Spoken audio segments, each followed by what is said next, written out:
And so remember, the right side is breaking down, and the left side breaking down, and the left side is building. So, and then right here is the balance of the breaking and the building. So too many white blood cells, you know, we'll take it back into the mundane physical form. Too many white blood cells, too many red blood cells, label.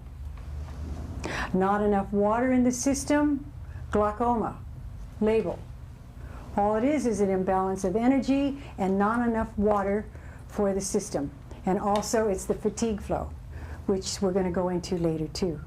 So I would advise you, for myself, I can only share that, by these numbers, this ancient understanding, it's like, it's not just reading it, it's the magic that comes up out of it, of the understanding, of ancient understanding, that gives it an impetus that you can't access with a physical speech or touch. There's something that comes beyond that, that comes with all of this understanding of these texts.